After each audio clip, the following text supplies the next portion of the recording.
Et il arriva que le pauvre mourut, et il fut porté par les anges dans le sein d'Abraham. Le riche mourut aussi, et il fut enseveli. Oui, alors l'expression le sein d'Abraham, qu'est-ce que c'est? Dans l'ancien temps, dans les temps bibliques, lorsque les gens se retrouvaient dans une cérémonie festive, en fait, ils installaient des canapés sur lesquels la première personne pouvait s'allonger et s'accouder avec son bras gauche, donc prenait appui, son corps était soutenu par son bras gauche qui, une fois allongé, et l'autre invité, l'autre convive, pouvait se mettre en face, ou plutôt du côté de la tête du premier convive, s'allonger et s'accouder de son bras droit. Donc celui qui était accoudé par le bras droit avait sa tête sur la poitrine de celui qui était accoudé avec le bras gauche.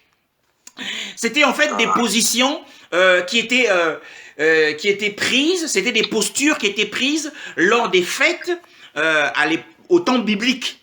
Et donc en fait, quand on dit le sein d'Abraham, cela signifie que au paradis, il y a une atmosphère de fête, il y a une atmosphère de joie qui est dans le centre de la terre. Maintenant, il nous faut comprendre et déconstruire ce que Scofield a dit.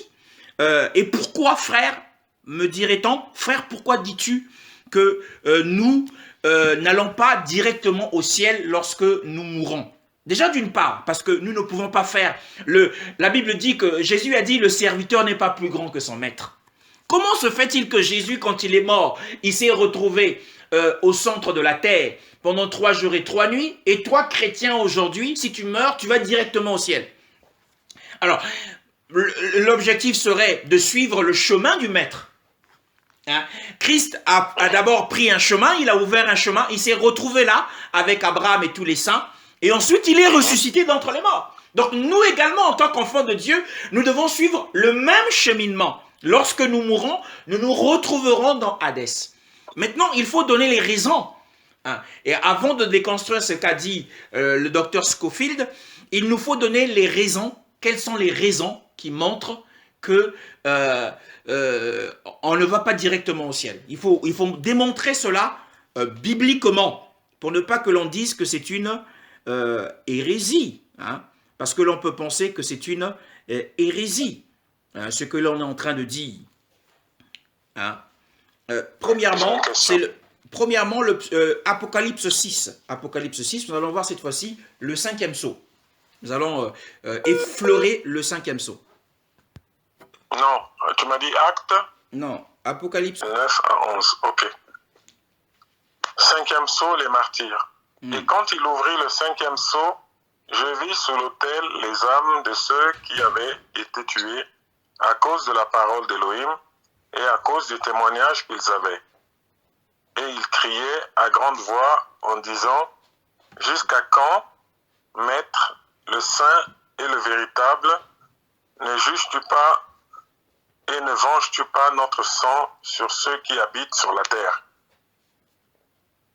Et il leur fut donné à chacun une robe blanche, et il leur fut dit qu'ils se reposent encore un peu de temps jusqu'à ce que et leurs compagnons de service et leurs frères qui sont sur le point d'être tués aussi comme eux soient au complet. Amen. Le verset 9 nous dit que le verset 9 nous dit, quand il ouvrit le 5e sceau, je vis sous l'autel. L'autel ici, ce n'est pas l'autel d'or des encens qui se trouvait dans le lieu saint du tabernacle ou du temple dans l'ancienne alliance, mais c'est l'autel des holocaustes, l'autel des sacrifices, puisqu'on parle des martyrs. Donc, leur vie a été sacrifiée, et ce sont les âmes. Nous avons dit que l'âme est liée à Hadès. Et l'autel, ici, l'âme, ici, c'est le sang, en fait. Puisque l'âme est dans la vie de l'homme est dans le sang. Hein, on peut le lire dans Lévitique chapitre 17, le verset 11, dans le livre des livres de la Torah. Lévitique chapitre 17, le verset 11. 17, 11. Oui. Car car l'âme de la chair est dans le sang. C'est pourquoi je vous ai ordonné qu'il soit mis sur l'autel afin de faire la propitiation pour vos âmes, car c'est le sang qui fera la propitiation pour l'âme. Voilà. Donc, l'importance du sang, nous avons vu que la chair, l'âme de la chair est dans le sang, hein, dit la parole ici. Donc, leur sang était, le Seigneur en fait avait ordonné dans les rites, dans les rituels de la loi, de verser le sang sur les pieds de l'autel. Ça se passe sur terre. Donc l'autel des holocaustes, il n'y a pas un autel d'holocauste dans le ciel. Donc le texte que nous avons lu de tout à l'heure, Apocalypse 6, le verset 9. Alors, Apocalypse 6, le verset 9, nous dit « Quand il ouvrit le 5e sceau, je vis sous l'autel les âmes », donc c'est-à-dire les âmes de ceux qui avaient été tués à cause de la parole d'Élohim et à cause du témoignage qu'ils avaient, à cause du témoignage qu'ils avaient. Donc, l'autel ici, nous l'avons dit, ce n'est pas l'autel d'or d'encens qui se trouve dans les cieux, mais c'est l'autel des sacrifices qui se trouve sur terre. Et sous l'autel, il y avait les âmes, c'est-à-dire sous la terre. Sous l'autel signifie sous la terre. L'autel ici représente la croix. Dans l'ancienne alliance, les autels de la loi représentaient la croix de notre Seigneur Yeshua, puisqu'il est le sacrifice suprême, il est l'agneau qui a été tué. Et quand dans l'ancienne alliance, le peuple emmenait des offrandes pour être sacrifiés, des moutons, des chèvres, c'était sur l'autel des holocaustes. Et ces chèvres et ces agneaux représentaient notre Seigneur. Donc l'autel représente la croix sur laquelle Yeshua a été crucifié. Et donc les âmes ici sont sous l'autel. Or l'autel des holocaustes se trouve sur la terre, pas dans le ciel. Et finalement, c'est les âmes de Apocalypse 6, le verset 9, sont dans le Hadès. Maintenant, il nous faut comprendre. Tu me diras-tu, frère, pour comprendre pourquoi nous n'allons pas directement dans les cieux, c'est très intéressant. Moi, j'aime beaucoup la parole de Dieu. Et voilà. Donc, premièrement, nous allons considérer, avant de voir pourquoi nous n'allons pas directement au ciel, nous allons considérer l'expérience de l'apôtre Paul au chapitre 2 Corinthiens au chapitre 12, à partir du premier verset. 2 Corinthiens au chapitre 12, à partir du premier verset. Se glorifier n'est vraiment pas utile, car j'en viendrai aux apparitions et aux révélations du Seigneur. Je connais un homme en Massia, il y a 14 ans passés. Si ce fut dans le corps, je ne sais. Si ce ne fut hors du corps, je ne sais. Elohim le sait, qui a été enlevé jusqu'au 3e ciel. Et je sais que cet homme, si ce fut dans le corps ou si ce fut hors du corps, je ne sais, Elohim le sait, a été enlevé dans le paradis et a entendu des paroles ineffables, ce qui n'est pas légal pour l'être humain de raconter. Je me glorifierai d'un tel homme, mais je ne me glorifierai pas de moi-même, si ce n'est dans mes faiblesses. Car si je voulais me glorifier, je ne serais pas un insensé, car je dirais la vérité, mais je m'en abstiens, afin que personne ne m'estime au-dessus de ce qu'il me voit être. Amen. Ou de ce qu'il entend dire de moi. Amen. Donc, nous voyons d'après les écrits de l'apôtre Paul, c'est aussi un texte qui a été mal perçu. L'apôtre Paul parle d'un homme en Christ. Cet homme en Christ n'est autre que l'apôtre Paul lui-même. Donc, il y a d'une part l'apôtre Paul et Saul de Tarse qu'il était avant. Il dit, je connais un homme, dit-il, si ce fut dans le corps, je ne sais pas. Si ce fut hors du corps, je ne sais pas, Dieu le sait, qui a été enlevé jusqu'au 3e ciel. Alors, pour l'apôtre Paul, le verset 2, c'est un mystère. Il n'était pas conscient s'il était dans son corps ou s'il était hors de son corps. Et il a été emmené jusqu'au 3e ciel. Le 3e ciel, c'est le ciel où se trouve Dieu lui-même, où se trouve la gloire de Dieu. C'est le ciel de la gloire dont nous parlons et dont les chrétiens croient que lorsqu'ils meurent, ils vont directement au 3e ciel. Parce qu'il y a 3 ciels. Il y a le ciel des nuages, qui est le 1er ciel. Il y a le ciel des étoiles, qui est le 2e ciel. Et il y a le ciel où se situe le trône de Dieu.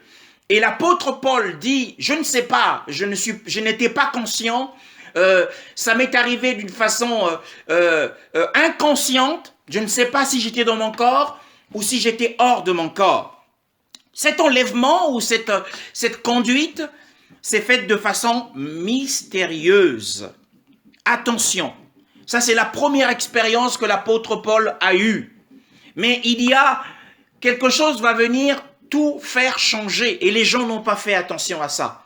Le verset 3, frère, le verset 3. Relis-moi les 3 premiers mots du verset 3.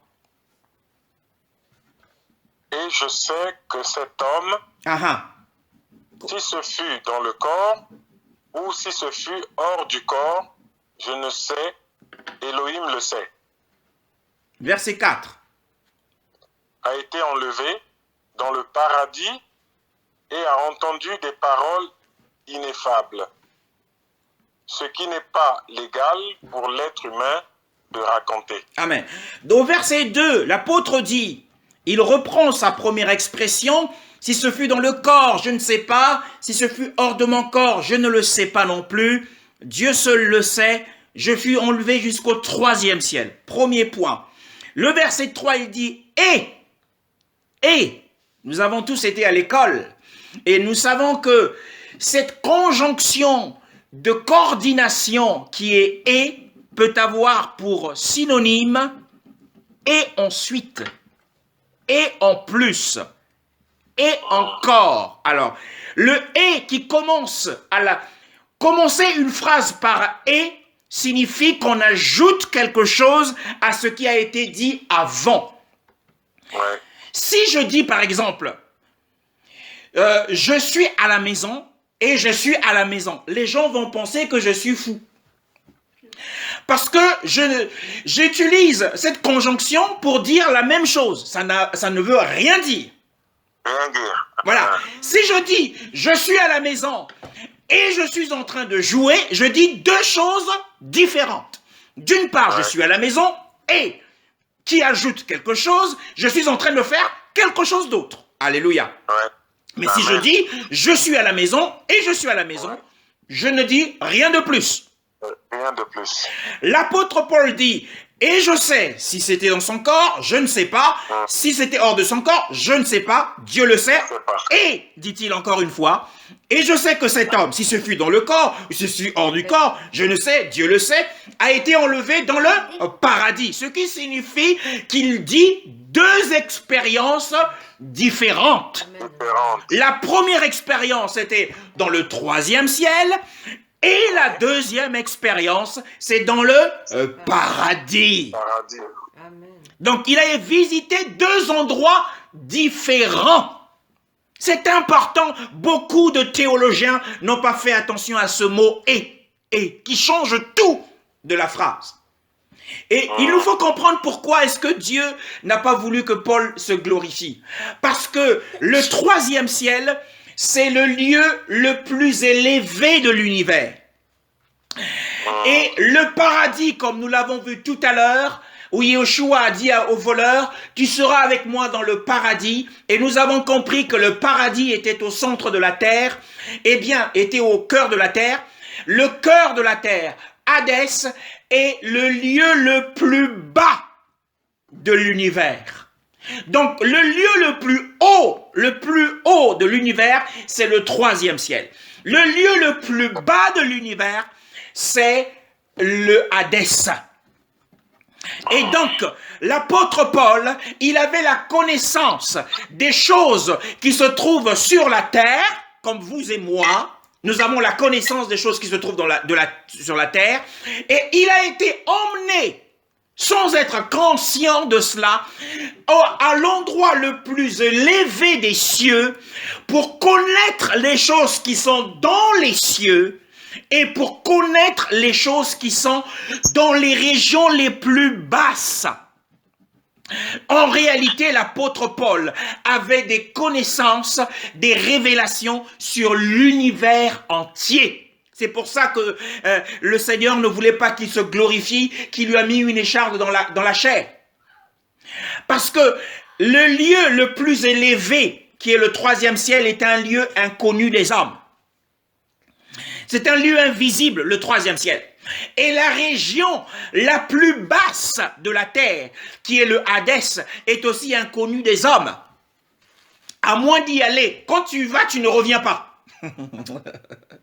Mais l'apôtre Paul a été et il est revenu. Donc il avait la connaissance du Hadès, le paradis qui est dans Hadès, et les choses qu'il a entendues là-bas, il ne lui était pas permis, le Seigneur ne lui a pas permis d'en parler aux Corinthiens. Il n'avait pas la liberté d'en parler. Et il était dans le 3e ciel, mais nous allons comprendre comment est-ce que l'apôtre Paul a été dans le 3e ciel. Si nous disons que le chrétien ne va pas directement dans le 3e ciel, où est le trône de Dieu,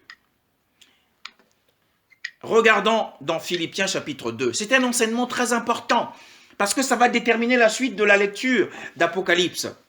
Et nous allons mieux comprendre certaines choses. Philippiens chapitre 2, le verset 9 à 10. C'est un passage qui est bien connu. C'est pourquoi aussi Elohim l'a élevé à la suprême majesté et lui a donné le nom qui est au-dessus de tout nom, afin qu'au nom de Yahweh fléchisse tout genou des êtres célestes et terrestres, et de ceux qui demeurent dans le monde souterrain, et que toute langue confesse que Jésus est le Seigneur, à la gloire d'Elohim le Père. Amen. Que toute langue confesse que Yeshua Mashiach est le Seigneur, à la gloire d'Elohim le Père. Cette confession est une louange. Donc, cette louange est faite par les êtres qui sont dans le ciel, c'est-à-dire les anges, où il y a le Père, et faite par les hommes qui sont sur terre, c'est-à-dire nous qui sommes sur terre. Alléluia. Amen. Et elle est faite, cette louange est faite également par ceux, le verset 10, ceux qui demeurent dans le monde souterrain. Ceux qui demeurent dans le monde souterrain, c'est dans Hadès. C'est eux qui font la louange, bien aimés. Ceux qui sont dans le lieu du tourment ne peuvent pas louer Dieu. Ils maudissent Dieu.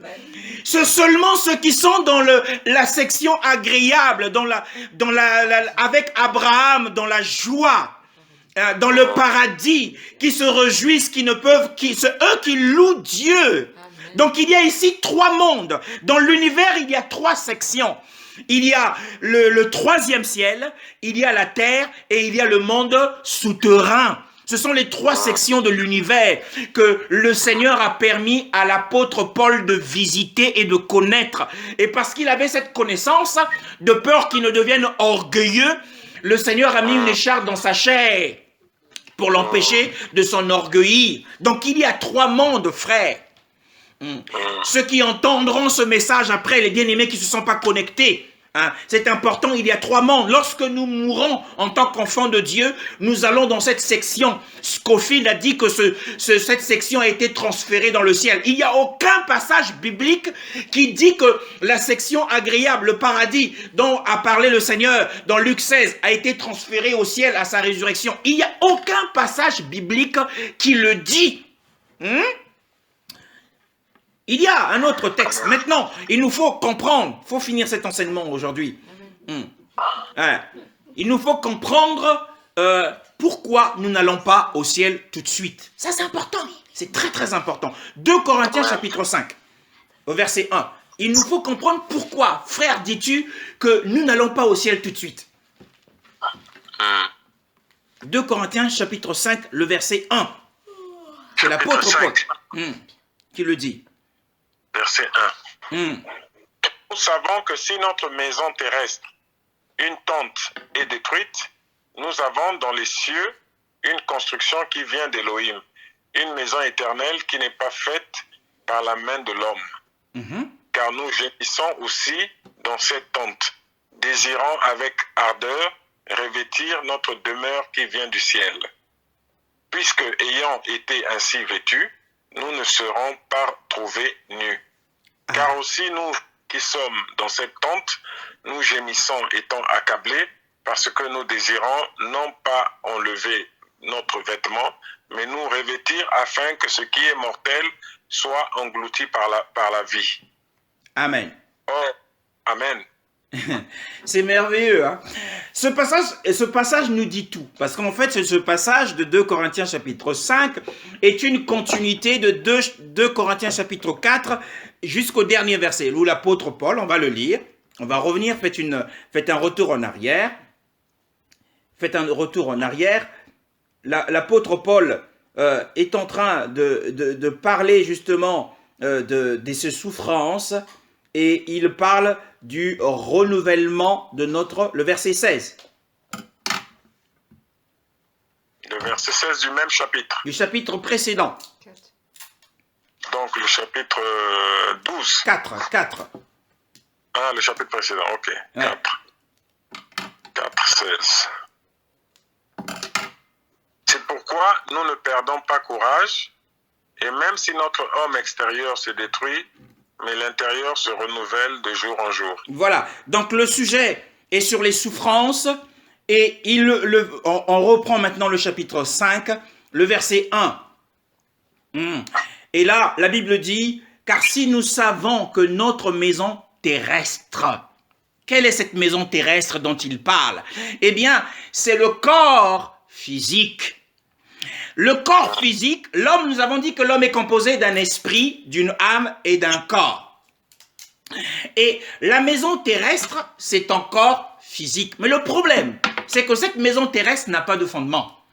Or, nous savons que lorsque nous confions notre projet de construction à un constructeur, à un promoteur, pour qu'il construise une maison, la première chose qu'il va faire par ses employés, c'est de mettre une fondation.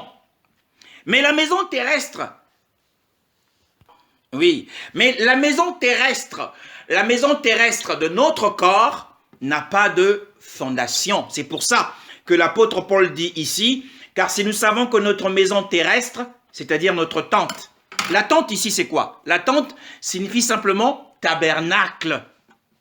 Or, dans l'Ancienne Alliance, quand Dieu a voulu faire sa demeure sur terre, lorsque le peuple d'Israël était dans le désert, il leur a fait faire construire un tabernacle dans lequel la Shekinah de Dieu est venue habiter pendant leur traversée dans le désert. Le tabernacle, c'était quelque chose de temporaire, de transitoire. Voilà. Donc, la maison terrestre, notre corps est une maison, notre corps est aussi un tabernacle. Et il dit que cette tente est détruite. Dans le chapitre précédent, nous avons dit que si notre corps, ce corps mortel se détruit, notre homme intérieur se renouvelle de jour en jour. Donc ici, la maison terrestre se détruit pourquoi elle est détruite? Parce qu'elle n'a pas de fondement. Et nous avons dans les cieux, dit-il, une construction qui vient d'Élohim, une maison éternelle qui n'est pas faite de la main de l'homme. Et cette maison éternelle n'est autre que, bien-aimés dans le Seigneur, les corps glorifiés, ressuscités et glorifiés. Donc en fait, l'apôtre Paul avait l'espoir que de son vivant, le Seigneur reviendrait et que l'enlèvement se ferait et que lui étant sur terre, il allait subir la transfiguration de son corps pour que son corps soit semblable à celui de Yeshua. Donc il avait cette espérance. Et il dit, nous avons dans le ciel une construction qui vient d'Élohim, une maison éternelle qui n'est pas faite par la main de l'homme, c'est-à-dire par la copulation. Et dit-il le verset 2, car nous gémissons aussi dans cette tente, c'est-à-dire dans ce tabernacle, désirons avec ardeur revêtir. C'était le désir le plus ardent du cœur de l'apôtre Paul. C'est de revêtir notre demeure qui vient du ciel. Bien aimé, faisons attention au mot. Il parle du mot en termes de revêtir. Ce qui signifie quoi? Eh bien, nous allons le voir dans Genèse. Nous gardons ce texte sous les yeux. Genèse chapitre 35. Genèse chapitre 35, le verset 18. Genèse chapitre 35, le verset 18. 35, verset 18. Oui. Et comme son âme sortait, car elle était mourante, elle lui donna le nom de Ben-Oni. Mais son père l'appela Benjamin. Verset 19. C'est ainsi que mourut Rachel, et elle fut ensevelie sur le chemin d'Ephrata, qui est Bethléem. Amen. Donc nous voyons ici, nous avons la première définition de la mort inscrite, enregistrée dans la Bible. Et comme son âme sortait. Son âme sortait. Nous avons vu tout à l'heure que l'apôtre Paul dit que notre désir le plus ardent, nous revenons dans notre texte de 2 Corinthiens chapitre 5, le verset 3, il dit, le verset 2, car nous gémissons aussi dans cette tente, désirons avec ardeur revêtir notre demeure qui vient du ciel. Donc, nous comprenons à travers cette simple écriture que le corps, c'est non seulement une maison terrestre, c'est la maison où vit notre âme et notre esprit. C'est le tabernacle où réside notre esprit et notre âme. Et dans notre esprit, il y a Dieu. Alléluia. Dieu est avec notre esprit. Dieu habite avec notre esprit. Et nous avons la maison terrestre qui est le corps. Et l'apôtre Paul, au verset 2, dit que il nous parle, il utilise le verbe revêtir. Donc en fait, il veut implicitement nous faire comprendre que le corps, c'est non seulement une maison, le corps, c'est non seulement un tabernacle, mais le corps, c'est aussi un vêtement. C'est le vêtement de l'âme et de l'esprit. Et nous avons vu que Rachel, lorsqu'elle est morte, son âme sortait. Donc en fait, son âme était en train de quitter la maison. Son âme était en train de se déshabiller. Oh, bien-aimé dans le Seigneur, lorsqu'un croyant meurt, c'est un esprit désincarné. Parce que le corps est une maison pour l'esprit. Le corps est un tabernacle pour l'esprit. Le corps est un vêtement pour l'esprit. C'est pour ça au verset 3, il dit, puisque ayant été ainsi vêtus. Donc il parle, donc dans son espoir d'avoir un corps transfiguré, il dit, nous serons ainsi vêtus d'un corps transfiguré et glorifié. Nous ne serons pas trouvés nus. C'est-à-dire que lorsque un homme meurt, qu'il soit chrétien ou pas chrétien, il est nu. Parce qu'il a perdu son vêtement. Et parce qu'il a perdu son vêtement et qu'il est nu, il ne peut pas voir Dieu tout de suite. Oh, magnifique est le Seigneur. C'est pour cette raison qu'il ne va pas au ciel tout de suite. Il doit aller dans la section qui est au centre de la terre, dans l'attente de la résurrection. Une fois que quand Jésus reviendra, il aura un corps vêtu et l'apôtre dit, il ne sera pas nu devant Dieu. Oh. Voilà comment les gens n'ont pas compris. Et dans le christianisme d'aujourd'hui, quand on va aux obsèques, on dit le frère est avec le Seigneur dans le ciel. Mais ce n'est pas biblique, c'est un enseignement erroné. Le verset 4. Car aussi nous qui sommes dans cette tente, c'est dans ce tabernacle, nous gémissons, étant accablés, parce que nous désirons non pas enlever notre vêtement. Ici, enlever notre vêtement. Paul ne voulait pas quitter son corps physiquement, mais il voulait que son corps soit transfiguré, mais nous revêtir, afin que ce qui est mortel, c'est-à-dire le corps mortel, soit englouti par la vie, c'est-à-dire qu'il devienne immortel. Oh, mais pourquoi les gens ne lisent pas les Écritures? Voilà le problème. Et Scofield n'a pas lu ce passage. Donc, la section agréable du paradis va exister encore aujourd'hui jusqu'au retour du Seigneur. Et quand le Seigneur viendra du ciel, la Bible dit les morts ressusciteront premièrement. C'est logique. 2 Corinthiens 1 Thessaloniciens 4, verset 17. 1 Thessaloniciens 4, 17. Ensuite, nous... Le verset 16, frère. Parce que le Seigneur lui-même, avec un cri de commandement, avec une voix d'archange et avec la trompette d'Élohim, descendra du ciel et les morts en Machia ressusciteront premièrement. Il faut qu'ils aient des vêtements. Voilà. Ensuite, nous, les vivants... Qui avons un corps mortel. Qui avons, nous serons enlevés ensemble avec eux dans les nuées à la rencontre du Seigneur dans les airs. Et voilà. Ainsi, nous serons toujours avec le Seigneur. À la rencontre du Seigneur. Même avec eux. Eux ici, ce sont qui? C'est mis pour qui? Eux ici, c'est mis pour qui? C'est mis pour ceux qui sont restés vivants sur la terre. Non, relis bien, frère. Eux ici, c'est mis pour qui? Alors, ensuite, eux, c'est-à-dire les morts. Les morts. Ce sont les morts en Christ qui ressusciteront premièrement. Et nous qui sommes vivants, qui sommes sur terre, nous serons enlevés ensemble avec eux. Dans les nuées, à la rencontre du Seigneur. Parce que nous aurons des vêtements. Oui. Ceux qui sont morts sont dans Hadès, leur âme est sans vêtements. Le vêtement ici, c'est le corps. Le corps. Oh. Dans Exode chapitre 20, Exode chapitre 20, le verset 26. Avant de revoir un autre texte qui est souvent utilisé par les pros Scofield. Le verset 26. Exode 20, verset 26.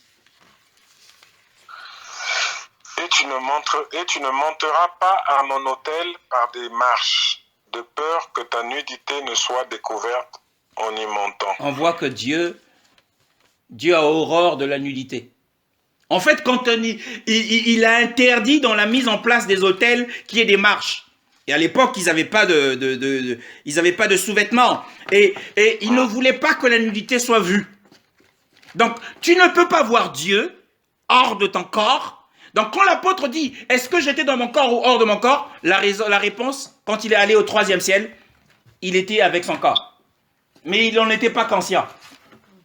Quand il allait au 3e ciel, il avait son corps. Parce que tu ne peux pas te présenter devant Dieu comme étant un esprit désincarné. Encore une fois, lorsque nous mourons, nous sommes désincarnés. Quand Jésus est venu sur terre, il a incarné un corps. Et lorsque nous quittons la terre, nous avons vu avec Rachel, lorsque notre âme sort du corps, nous devenons des esprits désincarnés. Et nous avons perdu notre vêtement terrestre, notre maison terrestre. Alors nous devons aller dans un lieu, c'est un lieu d'attente. Le paradis est un lieu d'attente jusqu'au renouvellement de toutes choses. Éphésiens au chapitre 4, nous allons revenir le verset 8 à 9 pour terminer. Ouais. Voilà, Yeshua tout de suite, lorsqu'il est mort, il n'est pas allé voir son père directement, il est allé au paradis. Et lorsqu'il a revu, il a la première chose, après sa résurrection, il a dit à Marie de Magdala, ne me touche pas, parce que je monte vers mon Père, et vers votre Père, vers mon Dieu, votre Dieu. Il n'y avait plus de corps dans la tombe. Donc il avait retrouvé un corps ressuscité et glorifié.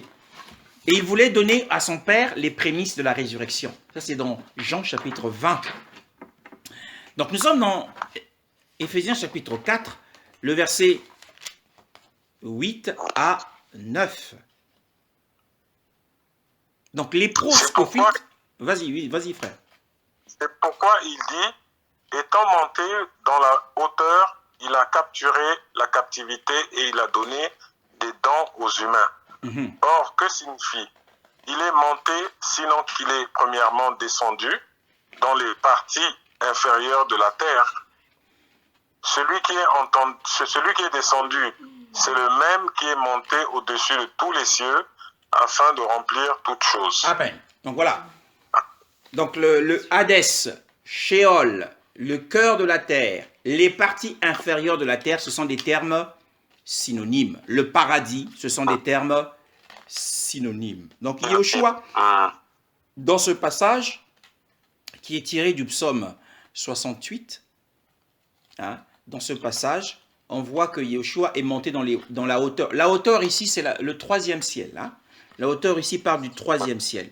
Et pendant qu'il montait, la Bible dit qu'il a capturé la captivité. Donc en fait, dans l'ancienne version, qui a d'ailleurs trompé Scofield et bien d'autres enseignants aujourd'hui, il est dit qu'il a emmené, il a conduit des captifs. Donc les gens s'appuient sur ce passage pour dire que lorsque Yeshua est monté dans le ciel, lors de son ascension, il est parti avec les saints qui étaient dans le sein d'Abraham.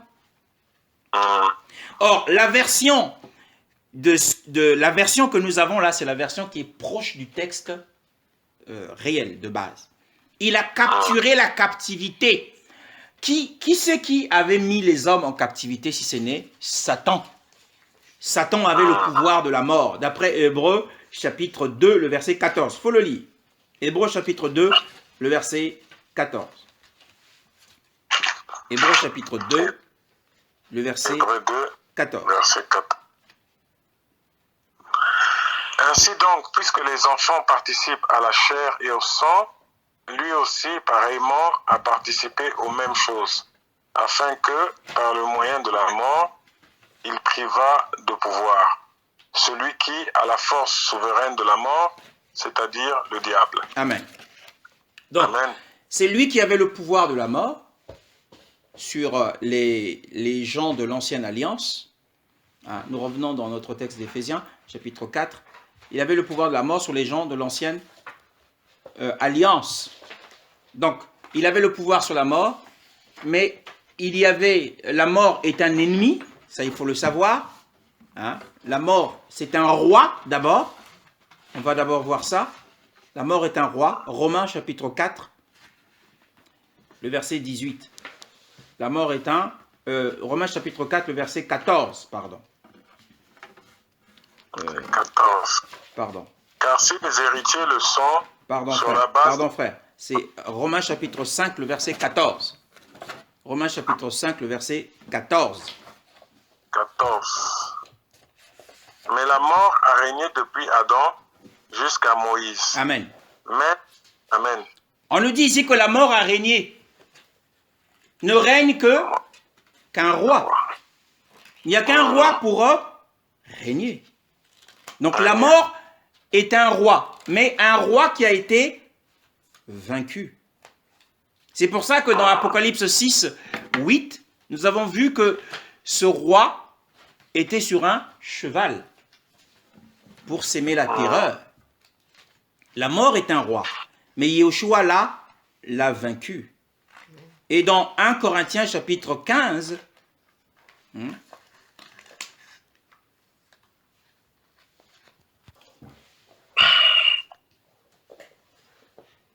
verset 26, l'ennemi qui sera aboli le dernier, c'est la mort. C'est la mort. La mort est un ennemi. Mais nous avons lu dans le premier texte de la Bible que Yahushua a l'autorité. Donc la clé, c'est l'autorité sur ce roi vaincu. Il a la clé. La clé signifie autorité. Donc c'est Yahushua qui a repris les clés de la main du diable. Celui qui avait le pouvoir, qui avait les clés avant, c'était l'ennemi à cause d'Adam. À cause du péché d'Adam, les clés sont passées, de l'autorité sont passées d'Adam à Satan.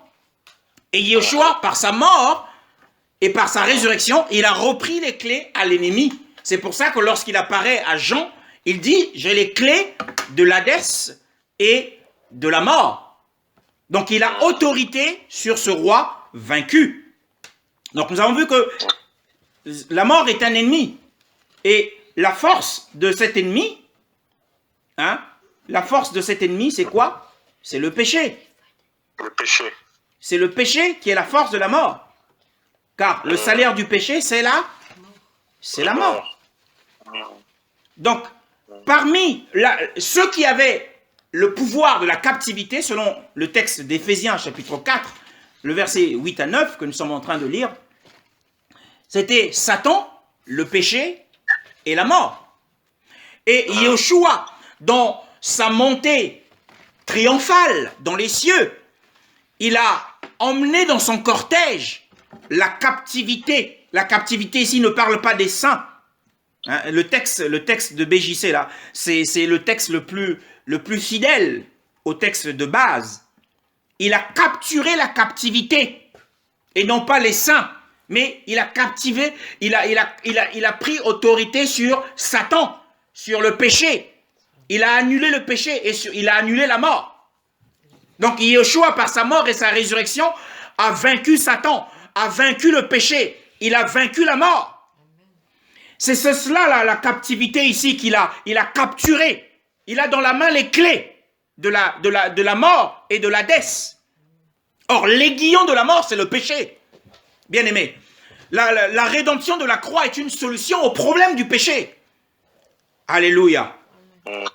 Voilà, donc, en clair, quand certains pro-Scofield disent que les captifs, dans la version erronée, les captifs, ce sont les saints, ça n'a rien à voir. Et donc, nous avons vu tout à l'heure qu'on ne monte pas aux cieux si on n'est pas vêtu.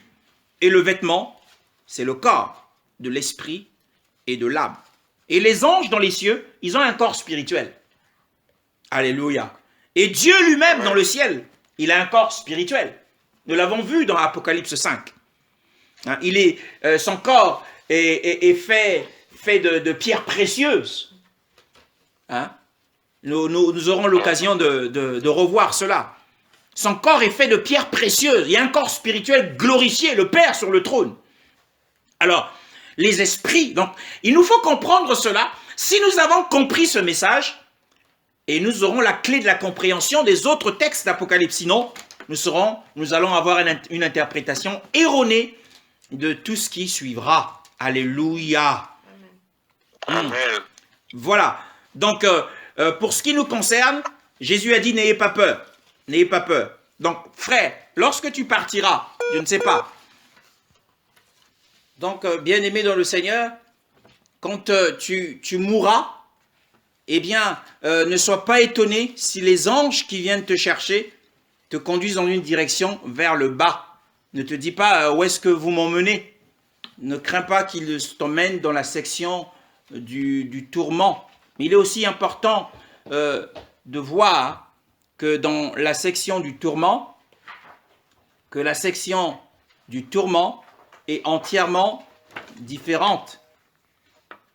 Qu'il est aussi important de savoir que dans Marc chapitre 9, hein, Marc chapitre 9, le verset 47 à 48, j'étais en train de dire tout à l'heure, frère, lorsque nous mourons, nous ne soyons pas surpris si les anges nous conduisent vers le bas. Et n'ayons pas de crainte, ne disons pas, mais tu nous emmènes en enfer. Non, non, non. Hein. Si nous avons cette connaissance, nous serons dans la paix. Hein. Nous serons dans la paix parce que nous allons retrouver tous nos frères qui nous ont précédés. C'est eux qui seront dans le comité d'accueil. Il y a une joie ineffable, il y a une telle gloire dans ces lieux qui est le paradis. Marc chapitre 9, le verset 47 à 49. Ça aussi, vous savez, les Écritures, c'est quelque chose de compliqué. La Bible est compliquée, hein? Marc chapitre 9, le verset 47 à 49. Et si ton œil est pour toi une occasion de chute, arrache-le. Mieux vaut pour toi entrer dans le royaume d'Élohim n'ayant aucun œil que d'avoir les deux yeux, et d'être jeté dans la géhenne du feu, là où leur verre ne meurt pas, et où le feu ne s'éteint pas, car chacun sera salé de feu, et tout sacrifice sera salé de sel. Alléluia. Alléluia. Mon Dieu, amen. Bon, c'est compliqué. Donc le verset 49, même le plus grand des docteurs, ici tu peux te dérouter avec rien que le verset 49 de ce que le Seigneur a voulu dire. Mais maintenant, on en parlera plus tard sur le verset, au sujet du verset 49, où chacun sera salé de feu et tout sacrifice sera salé de feu. Donc, on verra ça plus tard. Mais ce qui est important,